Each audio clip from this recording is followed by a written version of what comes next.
친박은 없다. 네, 친박은 없다. 누가 한 얘기일까요? 기사 같이 보시죠. 박근혜 전 대통령입니다. 네, 탄핵 모든 게 재불찰 국민께 진심으로 사과.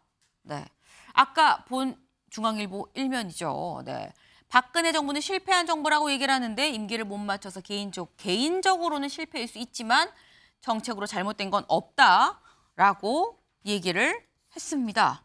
더불어서 수감 기간 동안에 또 어떻게 지냈는지 거기에 대해서도 좀 입장을 밝혔는데요. 다음 기사 볼까요? 수감 생활된 온몸에 통증이 있어서 밤잠을 제대로 못 잔 적도 많다. 하지만 그동안 내가 해왔었던 일들 얘기를 하면서 한일 위안부 합의 같이 24년 동안 한일 과거사 핵심현안 당사자들 의견을 다 들어서 만든 거다. 공들여서 한 합의였었다라는 부분도 또 분명하게 또 얘기를 했습니다. 다음 기사를 좀 이어서 보겠습니다. 안보에 꼭 필요한 사드, 지소미아 이런 걸 다 하고 감옥에 가서 다행이었다라는 얘기도 같이 했습니다.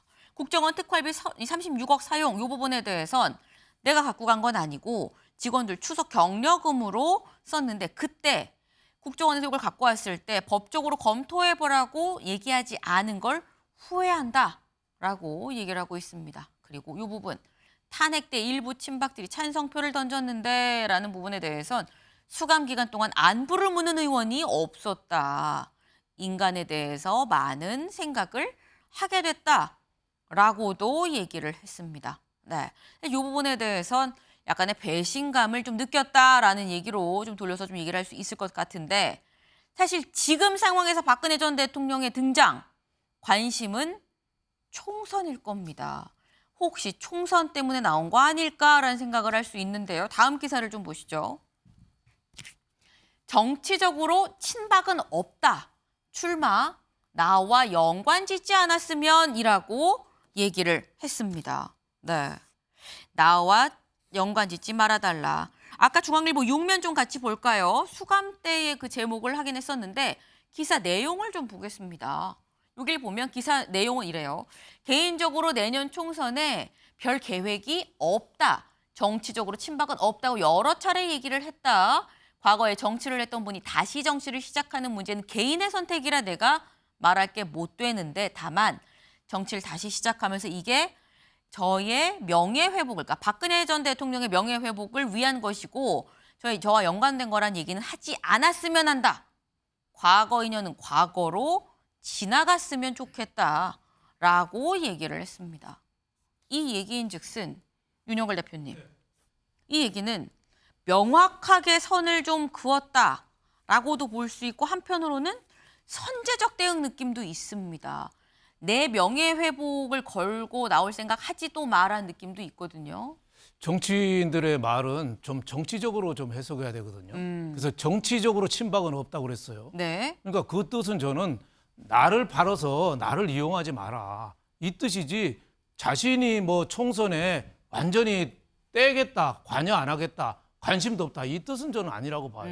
그래서 지난번에 감옥에 있을 때도 친박 의원들 면회 한 번 안 오고 네. 소식도 없고 오히려 찬성표, 탄핵 찬성표 더 많이 던졌다고 배신감을 느끼잖아요. 인터뷰에 나왔지만 네. 거기에 대해서 서운함을 표시한 거지 정치인으로서 뭐 아예 안 하겠다. 저는 그 뜻은 아니라고 봐요.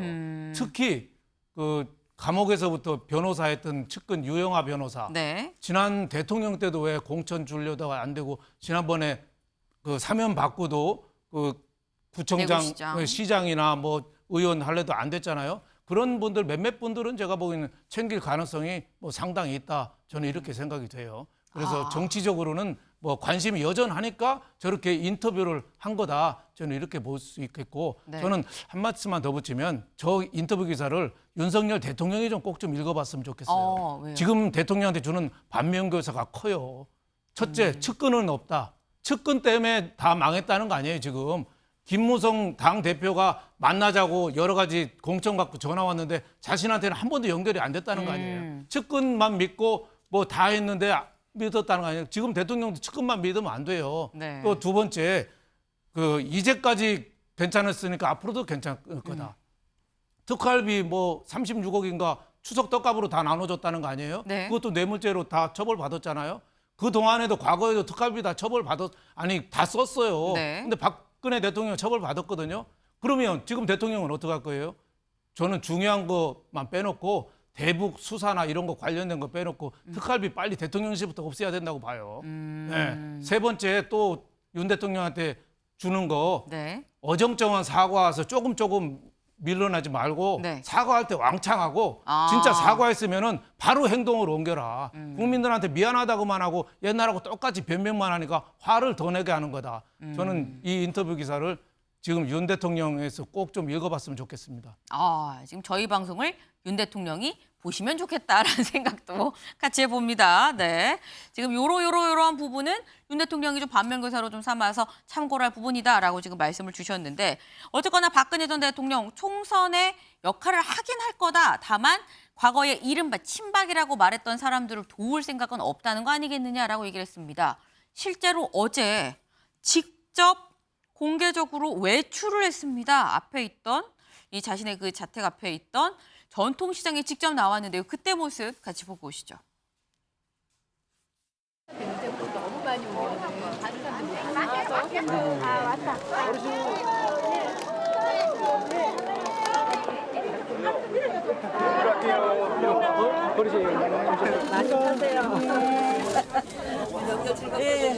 예, 고생하시네요. 이거 호박잎이죠? 이거 요거 타면 되니까. 예. 주민 여러분들 오래전부터 맨날 그랬는데 건강도 안 좋고 뭐 이런 일로 많이 늦어졌어요. 근데 이제 추석이 가까워서 추석 장도 볼 겸. 네, 일단 박근혜 전 대통령 언론이랑 직접 인터뷰도 하고요. 그리고 직접 이렇게 보시는 것처럼 재래시장에 나와서 시민들과 같이 만나기도 했습니다. 총선에서 역할을 할 것인가 하면 어떤 역할을 할 것인가 주목이 되는 부분입니다. 네, 오늘 저희가 준비한 소식은 여기까지입니다. 근데 마치기 전에 이 부분 하나 또 말씀을 좀 드려야 될 것 같아요. 추석 연휴 귀성길 27일 낮부터 정체가 시작이 된다.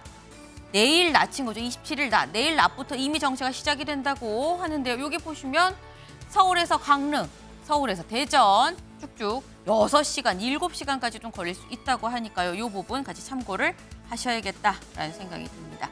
오늘도 좋은 하루 보내세요.